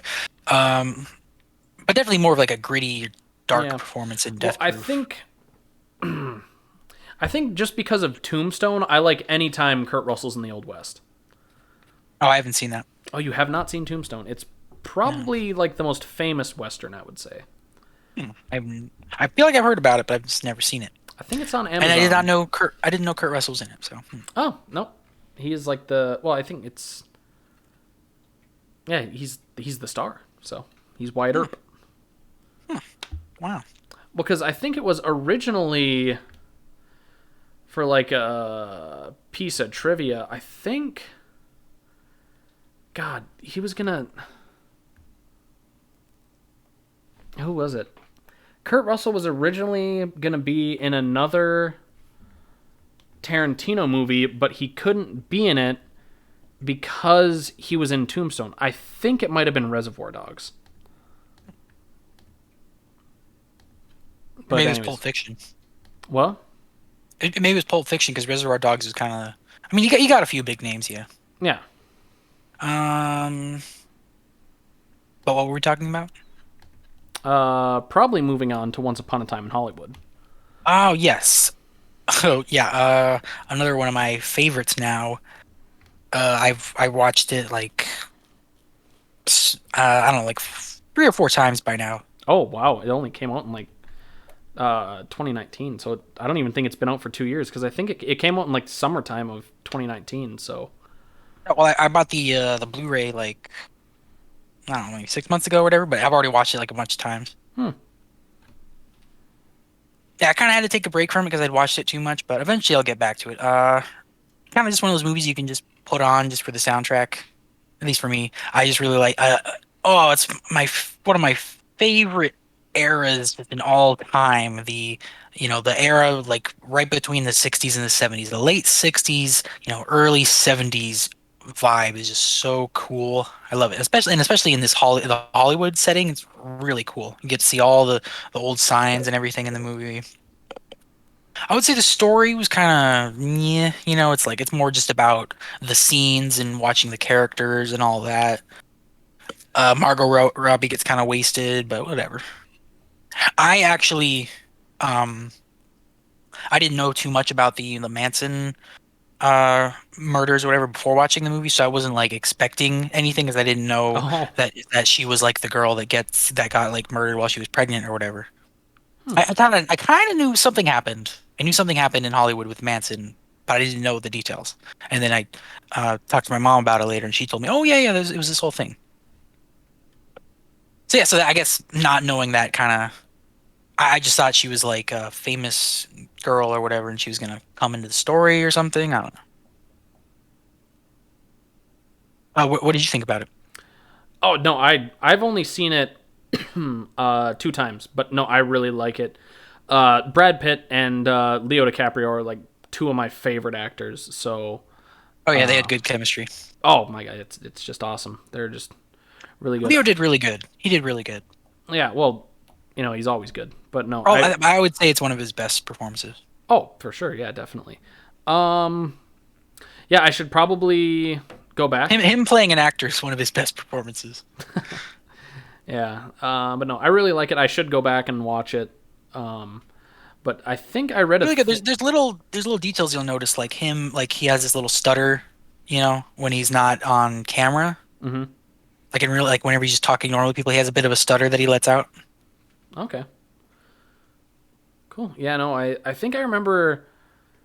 I think I remember reading a thing when it came out because I have a friend who's really into Tarantino flicks as well. And I think Leo took like a pretty big pay cut to actually work on this movie. Oh, really? Yeah, because and then I think originally I mean, it's Tarantino. that's true, but I think at one point like Tom Cruise was gonna have Dude. the Brad Pitt role, and I think Oh, Al oh Pacino was God, gonna be in Tom it. Cruise. I love Tom Cruise. I love Eh, Tom Cruise. He's always I don't know. he's He's always just this Tom Cruise guy in every movie. I know. I don't know. I really like Tom Cruise. That's a sidetrack. I honestly like. I just really like the movie. And I probably Tom should. Cruise too, but he's not like one of. He's not. I don't know. He just doesn't seem like a. He's not a good character actor, I would say. Sure. And Tarantino's all about that character acting. Yeah. But no, I really love. Yeah, like you said, the Tarantino movies, and all. I really like them all. And like I said, I think Death Proof is really the only one that I really am not too hot on. But I can definitely understand that, and I don't even really think it's that good, just writing wise, because the story is so simple. sure. But I still just like it. Yeah. Um. Well, nah. Well, Tarantino directed like one scene in Sin City Hmm. as like a favor to Robert Rodriguez for that movie. Okay. It's a scene where Bruce Willis is in the car talking to like that dead dude's body. Yep. He directed that scene. Oh, cool. I did not know that. Yep. And that's his whole. I think that's all his films, his whole filmography. At least the ones he directed. Well, yeah, I know he's involved in like a lot of other ones, but obviously. He wrote this story for crap. What's it called? It's like Heartless Killers or something like that, or I couldn't tell you. no, like with it. But yeah, whatever. So what's your next thing? My next thing after our super long mini Tarantino feature there is back onto the kind of a little less real world, and that is the A Song of Ice and Fire series. I almost said trilogy by George R. R. Martin. It's Game of Thrones. What's that? What is it? It's the first novel in the series. That's what it is. But no. Obviously, it of course has been adapted into like the most watched television show of all time, Game of Thrones. Which I think after the third season it doesn't deserve because it sucks. And starts completely just ignoring the book and everything. And obviously, the big joke about the Oh, books is oof. they're never going to get finished and all that. But I have hope that one in my lifetime, they'll be finished. But I think Oh, the series just started completely ignoring the books, or what? the TV series, it straight up just Ugh. like after the third season, just like starts dropping like really big plot lines from the novels. Seems like a recipe for disaster. It was, and everyone hates it. Most people say after the fourth season it goes bad. I think it's elements of the fourth season are really good, but they did way too much stuff to like. And you have to do it. You have to dumb down some of the stuff. You have to tone down some of the stuff, obviously. And I was not, I wouldn't expect them to do like a line by line, film of it. But no, I think the novels are so much better. And you're doing yourself a disservice if you haven't read them and only watched the show. The world building in it it's literally like it's like a comparison that's been made for like the past 30 years or whatever. But he's like the modern day like J.R.R. Tolkien. Like just the setting that he's created, it's so fleshed out, and the only thing you have going off of it are 5 novels, 3 novellas, and then a bunch of short stories that were compiled into basically like this history book called The World of Ice and Fire, which is literally just a history book about this setting. It's got like the main setting of Westeros. It has a big history of that. It has a history of like the Eastern continent and like Yeah, all that. And it's because all I think I watched like the first season or two of Game of Thrones, and it didn't seem like there was like this huge wealth of lore backing it up. Like yeah, it, I don't know. see like I said, like that's where a lot of people are going to do themselves a disservice because like the show obviously it has to fit on a TV. It has to fit in the time frame of a TV Right. show. I mean, you watch something like Lord of the Rings, and like yeah, they take out a bunch of stuff, but you still get all this juicy lore. Not really. Yeah, like the Hobbits and everything. That's all different stuff. You get the hobbits, but like The Shire, it has the map all the time. I mean, sure they show the map in like the beginning of the thing, but I just didn't feel like it was all, I don't know, connected or yeah, whatever. but even in Lord of the Rings, like the films, like you don't know How like how does? Oh, sorry, what? what's that? No, what were you gonna say? Oh, I was just gonna ask how the like how does the book introduce you to the world? Like, what do you have any like uh first impressions when you read it, Well, or when did you read it? Also, I read it after watching the first 2 seasons because I literally the way I found out about the show is I had always seen the thumbnail for the series because it was season 1 of Ned Stark sitting on the Iron Throne, like leaning forward on his sword, and I'm like, that just looks really cool. But like, and then for some reason I read like the synopsis or like the summary of like the first episode on Xbox, and I was like, this sounds dumb. Like I don't want to read it. It's like it seems like it wouldn't be cool. And then like one day, it was it was the night before my last day of junior year in high school. I had one final left to. Well, I had a final that you were supposed to have written like 3 days before, but I was like, I'm gonna study for my other finals and just blow this off because it's English class. I'm really good at English class. So I like had it on in the background while I was writing this English paper on a book, and I ended up getting like so engrossed in like the show that I ended up having to stay up until like 3 in the morning to like write my paper because I got home at whatever 4 o'clock, watched 8 episodes in a row of this hour-long show, probably only took a break to like grab some supper, and I was like, oh my god, it's like this is actually really good. And then I watched season 2, and then this was like I started watching in between season 2 and season 3, and I'm like, oh, so now I need to like read the books. So I actually started reading the books in whatever time frame that would have been. So I started with the third book. And then this was when they were still on books, so like yeah, there were occasionally things that like I would miss. I'd be like, oh wait, who's that character? Like what's going on? Did I miss something? And Like but skipped a few books when you started reading it? yeah, because season 1 and 2 cover books 1 and 2. Oh, wait, you didn't realize there'd be stuff missing. No, because I didn't know. So like I jumped right into reading the third book. Oof. And I didn't miss a lot of stuff. Like it was mostly just like that extra little bit of stuff that they cut out. Yeah. And so like I kind of went with that and then started going, and so I had like all this big stuff from the third and fourth seasons get spoiled, or not spoiled for me, I guess, not spoiled. But I knew they were going to happen.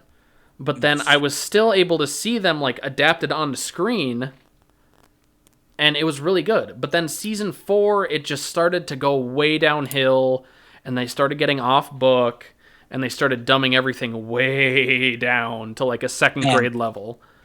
do you think And that George would have had more of a say in it well, and told him, "Hey, stop messing up my series," or I whatever? think the thing was is that he didn't really. I think he wrote like 5 or 6 episodes for the whole thing, but other than that, I don't think he really had any creative say. It was David Benioff and DB Weiss, who are collectively known as D&D, and they are terrible and evil, and screwed everything up, and basically just started turning it into like a generic adult fantasy series. You. Like they just like ramped up the titties and sex, man, because that's what the demo wants. They don't want a good stories, they want boobs. And they started adding in like shock value things, and then I think in the final season was when the whole subverting expectations thing was like a big, like a big trend. So they did the whole, ooh, we subverted your expectations and now everyone's mad. And it's like, no, you just suck at writing. And so, they basically spent the whole series setting up a couple certain events. And then in the final season, which was, I think, only 7 or 8 episodes, they just completely like flip it all on its head and they're like, oh, we got you. That really sucks. I've heard it described as the Last Jedi of Game of Thrones, basically. It basically is, for like an analogy, like it did the whole subverting your, but I would rather watch The Last Jedi than those last scenes, because wow, are they like offensively bad. Wow. So that's I'm glad I never got interested past like season 2 or so and just yeah, stopped watching. I would definitely say like you, because you can pick up the novels, like you can pick them up for like dirt cheap. I would definitely give them a read. Yeah, I'll have to do that now. But no, Most Def. yeah, there are a couple video games, but they suck. There's a Telltale You started game. the yeah, that one. It sucks. Don't buy it. It sucks. I don't like Telltale games in general, but that one is like the worst example of a Telltale game where you have the illusion of choice and you have to pay $10 every month for the new chapter to come out or whatever. So yeah, no, I definitely, all of the games are a skip. Yeah, stick to the novels. The audiobooks are a little rough if you prefer audiobooks. The narrator is an old Irish man, and his accents consist of old Irish man pretending to be a woman, and old Irish man attempting to do weird accents. Oh no. So yeah, the audiobooks are a little rough. I listened to them because at the time I was in college and I had an Audible subscription, so I was always able to listen to it while I was at the gym, while I was at work, while I was driving, to and from work and all that stuff. So that's what I ended up doing. But then there's a really good audiobook version of there are 3 novellas, and they're narrated by one of the actors from the TV show, and he has a really, really good like voice actor voice, and it's really good. There are also comic book adaptations of the first 2 books and then all 3 novellas. Those are all really, really good as well. And then, yeah, like I said, there's 2 like history books for it that explain the world in even like bigger detail. And there's also a cookbook which I own, and it's more of for the novelty of owning the cookbook. So None of this stuff bored you. no, literally none of this series, like The only book I ever didn't like on my first reading was the fourth book. And that's because it introduces a lot of characters, and it happens at the same time as the fifth book. And basically, the characters that it focuses on, besides one or two of them, they're not the characters that you've been reading for the whole rest of the story. So it's a little bit jarring. But then when I went back on a reread, it's probably like my second favorite out of the series. It's just that first bit of going to it, and it's like, oh, hey, we're going to actually be following all these characters, not the characters from before. It's like, oh, that's interesting, I guess, but like, and I kind of wanted more of the same characters, but then you kind of get flipped on your head, and it's not in a bad way. If I had known going into it that was going to happen, I think I would have liked it a lot more on my first read. But overall, I could go back and listen to it like just all the time. Like, they're great books. Like, I don't think I could. It's one of those series where it's like Star Wars now, where like I think I could go back and read those books at least like once a year. They are just amazing. If you like that kind of like, I guess I would say low fantasy, because there's not a lot of magic in it. So it's a bit more of like a low fantasy. I'm more grounded. Yeah, like besides the dragons. Yeah, like the dragons and a couple other things in the second novel gets a little bit trippy with some of the magic it does. And then there's like some other stuff with like the White Walkers and everything. The others, that's what they're called in the books. But yeah, no, overall it's got like just the characters are so well written. Cool in the books, the White Walkers. They're called the Others. But are they cool? Yeah. Get some cool like zombie moments. See, but that's the thing, is they're not really zombies like they were made out to be in the show. They're like a whole separate like species, I guess you could say. But they kind of like walk and look like zombies, like frozen zombies. No. Oh. The show kind of just did that. Again, it's kind of just like a dumbed down. But they're cool. They are cool. They're really cool. They're not zombies. They're not zombies. They're not frozen zombies, no. They can revive people and turn them into... They're called whites, but those are basically zombies. But no, overall, it's just really, really good. Like, if you're doing yourself a disservice if you're not reading them. And they're jam-packed with, like, lots of references to other media. Like, there's a lot of... especially, like, later on in the books, you get a lot of, like, little Lovecraftian references in there, too. Especially... with the previews for the upcoming books and some of the stuff from the history books, you get a little bit more of that. Interesting. I will be straight up. It has some really disturbing imagery, so trigger warning for like anyone. The books? Yeah. Yeah, okay. There's lots of not. It is not a series for children. Sex. Well, there is sex. There is sexual abuse. There is. Very graphic depictions of like killing and all that. And usually like I won't spoil it, but there's one passage in the fourth book that literally like reading it, I had to like put the book down for like a little bit before I went back to it. It was like, wow, that was like horror movie level stuff. And yeah, and then Jesus. It just sounds like some powerful writing. No, it's really good. Like George Martin is a very, very, very good writer. I would definitely recommend them. Show, watch the first 3 seasons, and then stop, and get the fourth book. No, that would be my thing for A Song of Ice and Fire. It's just an amazing series, like truly like the fantasy series of like our lifetime. It's basically like this time period's like Lord of the Rings. However, the 6th book has yet to come out. And I think it has been since 2011, I think was the last release, I want to say. Wow, 10 years. Well, it actually the first book came out in 1996. And then I believe it's that recent. Yeah, and then there's 2 years between that and like when did the Game of Thrones series come out, like 2010 or something? 2011. Oh, wow. So 15 years later? Yeah, because I think there was 2 years between each of the first 3 books. So it was 96, 98, 2000. 5 years between the third and the fourth book. And then 6 years between the fourth and fifth. And it's been It's Wow. been a So he's decade just been since the fifth book. exponentially increasing his writing time for each book. Yes, and the length of them has also increased. Like the first book, and they're pretty thick books too. Like they're, um, God, it's just I think the first book I want to say is like probably 500 plus pages. Like they are really long books, but they are definitely worth the read. Yeah, because like the audiobooks are like 28 hours a piece each book. So I've put the time into this book series, the blood, sweat, and tears. So on with that. Before I just go into a whole nother tangent about it. What would your fifth and final, your ultimate final pick be for another series that you just enjoy that we can get the people into?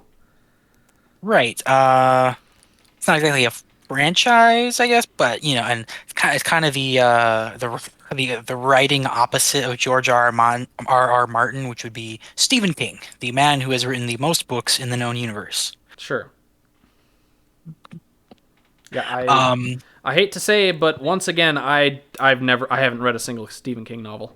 it's fine. I've read them all for you. No, I have not read all of them, but I've read a decent amount. What would you say your top three would be? Um, I'd have to list out the ones I've read, Sure. but definitely it. Even though it was like super long, like 1,300 pages, I read the Jesus. entire thing. Pretty good, pretty damn good. Like, if you can read through 1,300 pages, that was pretty good. It's basically the movies that that were, or I guess have you seen the series, the It series, or Nope. the new movies? Nope. Well, basically the story takes place in two parts where the characters are all little kids, And and then then it it time fast skips. I know forwards. that happens. Yeah. Yeah, time skips to like 20 years later or whatever, where they're adults. Well, the way the story is told in the book is that it flashes back and forth constantly, Okay. which I think is much better than the way the series and the movies decided to do, which was separating the kid and the adult timelines into two separate things. Sure. But it's kind of more disjointed in the book. It's really cool because you can get it's like all like it's all happening at the same time. Like the adults are doing their adult thing but they're flashing back to the times when they were getting like scared shitless by it, right?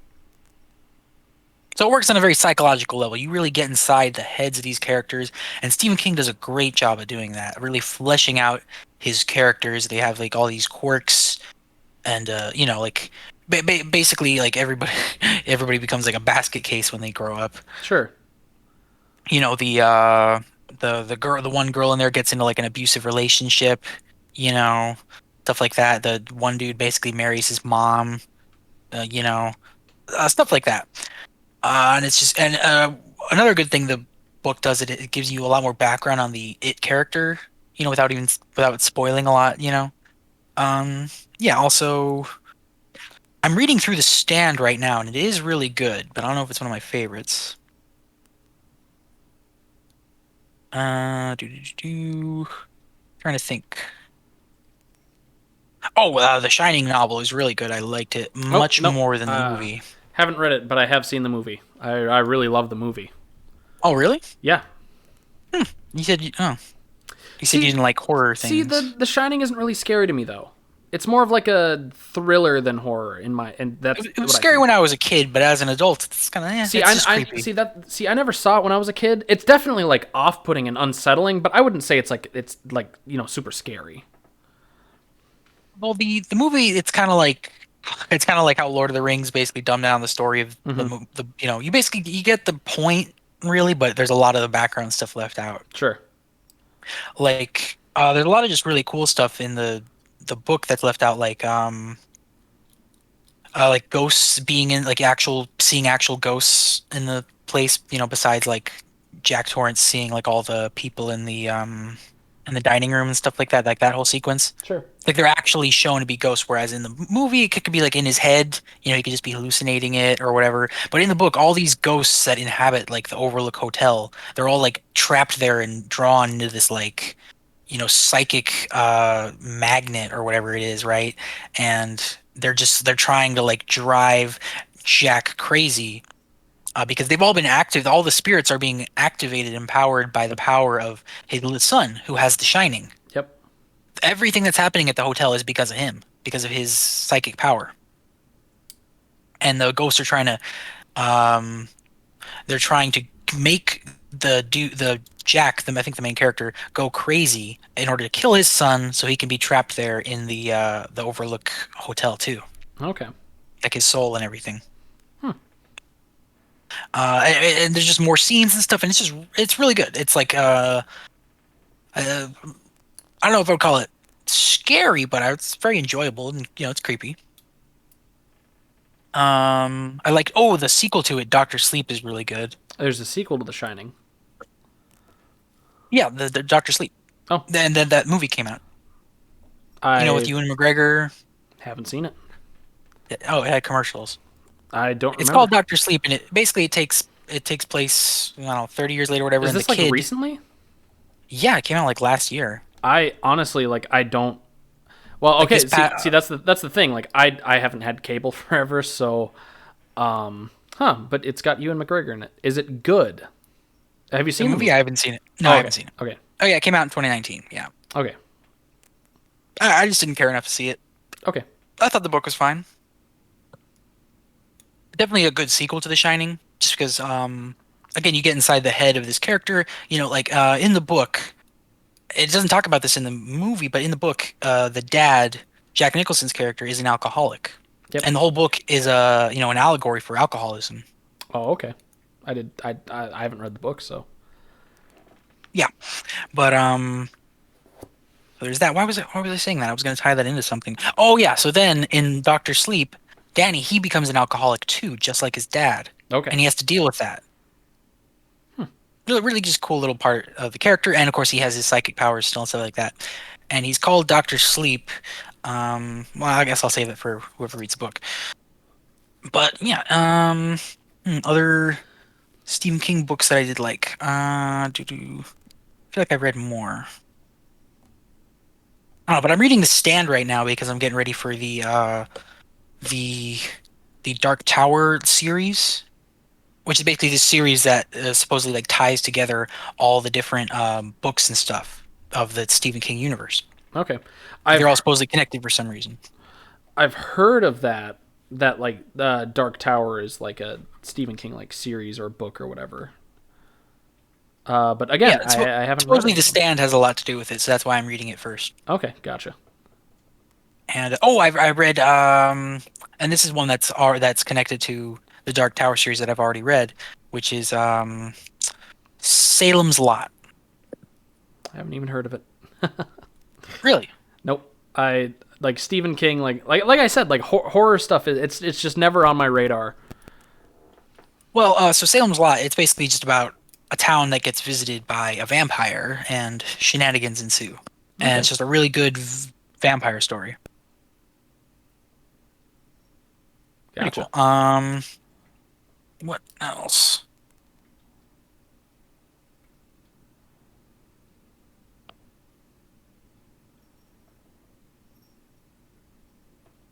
Yeah, I can't even help you out. I don't know anything about the Stephen King novels. No, yeah, I'm just gonna go to my little library here in my phone. Gotcha. Do do do do do do.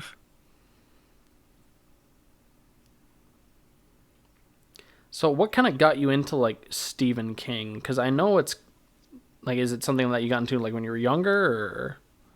Uh, my friend was reading them a lot, and I kind of just got into them because he's like, "You should read these." And I was like, "Okay, sure."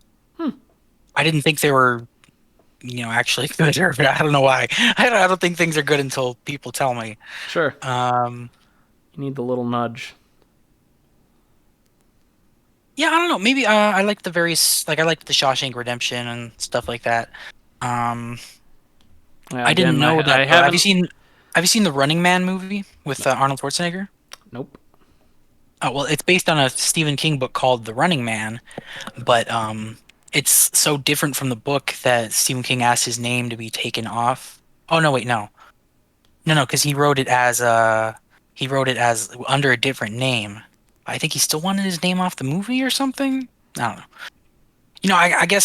I read it and I thought I just read a million Stephen King books. Hmm. But that's kind of like his like magnum opus. I think it's like his longest book. Written in a cocaine-fueled haze during the 80s. Hmm. Well, obviously I've seen Shawshank Redemption, but I straight up did not know that that was based on a Stephen King book. I knew it was based off a book, but I did not know Like it's a Stephen King book. I think it's like a novella or a short story or something. Hmm. I didn't know that. I just learned something new today. Yeah, that and because they did that Family Guy episode Three Kings, so they had Shawshank, uh, Oh my God, you're right. Mercy, and Stand by Me. And Oh, I like this. The Stephen King movies are great. I love Stand by Me. That's a great movie.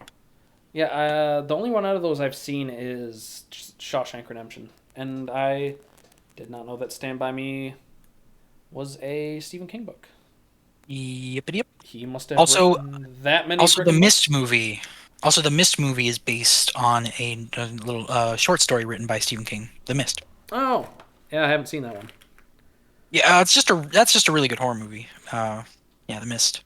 Hmm, Good stuff. And it also ties into the Dark Tower series. So, gotcha. we talked about the stand a bit. Yeah, go on.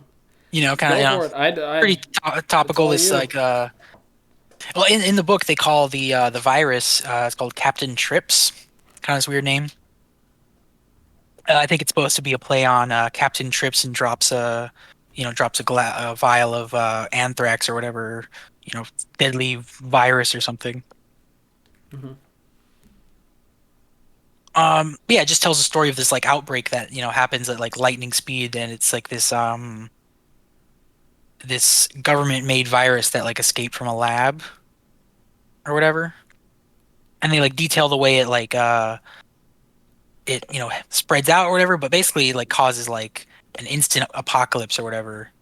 And like pretty much everybody who gets it dies, and like I think only like a handful of people are able to live because they just had like a random immunity or something, and that's basically where the story goes from there. And yeah, that's pretty much it for me on the Stephen King stuff. Gotcha, gotcha. So moving on to my final franchise that I really like is probably like one of the most popular video game franchises ever, and that is the Halo series. I played Halo CE probably like when I was like 6, 7 years old. Way back when it like had first. I think it came out in 2001. I must have played it like a year or two later. I don't know how I conned my parents into letting me play this rated M game. But no, I played it. I loved it. Was terrified when the flood showed up. Absolutely crap my pants. I literally. It is one of the few dreams I remember, but I had a Halo flood themed nightmare, and it literally. Sounds horrible. Oh my god, it was because like I literally woke up in like a cold sweat, and like I was like, oh my god, because of course my parents were dumb, and I conned them into letting me play this rated M game with fucking space zombies. To be fair, it's pretty tame with it's what the only blood in the game is like alien blood. Well, there's human blood. Oh yeah, a decent amount, but mostly alien blood. Yeah, but it's not really kid friendly though. Yeah, I Like it's guess. not Star Wars. Yeah, but there's like worse games you could have played. Oh yeah, of course. Well, there's worse games, but like it's like you look at like other games from the time, like Jedi Academy, totally kid friendly. I mean, there's like Star Wars Okay, dismemberment, yeah. but then there's Halo. Any Star Wars game, Yeah, really. exactly. So like no, there's this game where you just mercilessly kill aliens, blood everywhere. For the time, yeah, I'm sure there were worse games. But no, and then this game, and then Halo 2 came out 2004, and I remember renting it, and this kid, well, this guy I know from, he obviously, we went to the same school, we grew up, I've known him since I was like 10 years old. He came to my house, and I was playing Halo 2, and he straight up walked into my room because he was getting guitar lessons from my stepdad, and he like walked into my room and tried to talk to me, but I was so engrossed in Halo, I would answer in like one word replies, and that was like his first ever time he met me was Mhm. when I was playing Halo 2. So that's a conversation we still go back to when we're hanging out at the bar and whatever. We always talk about how, oh hey, remember that time I walked into your bedroom and you were playing Halo and you wouldn't talk to me like a fucking weirdo. So that's just how engrossed I was, and obviously Were you Halo playing 2. online or? Oh no, straight up. We did not have. We only had dial-up internet, so I didn't get Xbox Live. I didn't get Xbox Live until the 360 came out. Actually, until after Halo 3 had come It's out. understandable. I A lot of think. people didn't really have live like online services during Yeah, that like it was. time. It definitely wasn't like nowadays, where like everybody like online gaming is such a common thing. Like, Halo 2 was like for the longest time, it was like the most played Xbox Live game. Yeah, I can believe that. Oh yeah, and then even on the 360, there was a small time frame I think for 2 or 3 years where the Halo 2 servers were still active, and they Yeah, were nearly on par with like Halo 3 as far as activity went. So super wow. popular game. It was like it was kind of when games started turning into like a more cinematic experience. Yeah, And I don't remember when it came out because at the time I wasn't the only thing, like I said, I was really attached to was Spider-Man and Star Wars. And then Halo, all of a sudden, when Halo 3 came out, and Halo 3 was even bigger than Halo 2, I remember I was so freaking mad that I didn't have an Xbox 360. And I remember there was this, I had this one friend in middle school, and I was always trying to con my parents into letting me go to his house because he had an Xbox 360 and Halo 3. I just wanted to play the story that bad, and it never worked out. For some reason, my parents just would not let me, or something would always come up on the weekends. And wow. so I had to wait until probably about a year and a half, 2 years after the game came out, Christmas of 2008 or 2009, I think, is when I got Halo 3 and an Xbox 360. And I had beaten Halo Nice. CE, beat Halo 2, and then finally I got around to Halo 3 2 years later, and it was just amazing. And it was the first ever game I had Xbox Live for. So I spent every day, as soon as I finished my homework, my mom would be, oh, do you want to, or my brothers would ask me if I wanted to do something. I'm like, no, I'm going to play Halo. No, I got to play Halo. Got to play Halo. And then ODST came out. Um, I made my mom drive me to the store as soon as she picked me up from school. I'm like, nope, mom, we got to go to Walmart. Got to get the new Halo. And played ODST. Loved ODST. I Played think played the beta for I Reach. got I got Oh, Halo 3 around the time it came out, but okay. I remember ODST coming. Like I played it because a friend like would bring over his 360 and we play like Halo 3, and it was like the first like shooter I ever played and Sure. the cooperative shooter too. But yeah, definitely by the time ODST came out, I had like a 360 and I was like that because I'm pretty sure I just rented it from Blockbuster and played it in one night because the campaign was so short. But that worked out for me. Yeah, no, that must have worked perfect. But yeah, no, I remember there was Halo 3 is the only Halo where I've ever played like tons of custom games, like with because eventually like more people I knew from Ooh. school were getting Halo and they had Xbox Live, so we would play custom games. And then, it was at the time where like you would meet people online who weren't overly toxic and assholes, and you would actually meet like cool people playing like Halo matchmaking, and you'd Ooh. shoot each other the friend request, and then I never got to experience that because oh I didn't get Xbox Live until like 2011 because I oh definitely remember playing no, Gears of War 3 online. yeah, no, I remember. Yeah, that was like the golden age for Xbox Live, I think, because there was Halo 3, COD 4, and COD World at War still both had really good populations. And then obviously MW2 came in and ruined everything by making everyone an asshole. um, I forgot I played Black Ops online like the summer after it came out. So yeah, it's like okay. 2010. Yeah, I played a ton of Black Ops as well, but no, like, and then Halo Reach came out. I played that, not as much as Halo 3, but I put a ton of time into it. Yeah, Didn't get I to pre-ordered Inheritor. that. I It was the think I first made game it I to ever like, pre-ordered. oh, nice, nice. Yeah, I think I made it to God, I want to say like lieutenant colonel or something. I wasn't even like, I was maybe halfway through like ranking up, and I wanted to get inheritor. Well, actually, I wanted to have enough credits to use the Mark V helmet because that's my favorite Halo helmet. I think I made it to like the second rank of commander, and like that's as far as I ever got because that's basically when, like, by then other games had come out, and I think by then Halo 4 came out, and Halo 4 is kind of like a Fallout 4 situation. I played Halo 4, I think it came out my junior year of high school, and I was like, this is not cool. Like, Master Chief, his armor looks dumb. They changed his armor for no reason, without an explanation.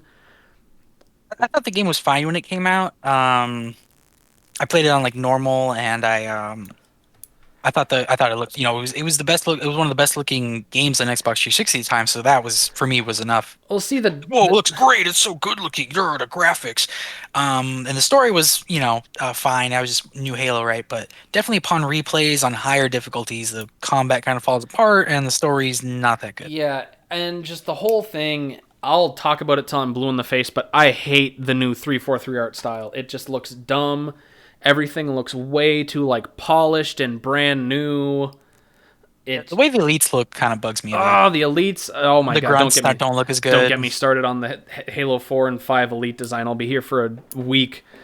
But no, just everything, they made everything look just like a dumpy version of the good art style, and it just doesn't work. The gameplay, to come in and like tweak everything just a little bit. yeah, and then they and like I get it. Like 343'd come in and they're like, "Oh, we want to like make an identifiable Halo game." It's like, "Yeah, but that doesn't mean you have to change everything." Like, sure, change the elites, whatever. It sucks, but whatever. Change the grunts, who cares? You're just going to shoot them. But like you change Master Chief's armor with no explanation to an armor that looks way worse. And the story is just dumb. Spartan Ops was even dumber. I played through the whole season because my friend and I, each week when the new mission came out, we'd hop on Xbox Live. Oh, let's go. Let's beat the new thing, even though it frickin' sucks. Back when like every company was trying to like leverage every video game into like a multimedia property or whatever, And I think let's do a Halo movie and comics and the. Well, Halo had always had novels, is the thing, and I think they also had comics as well. But then this is the point where they started going.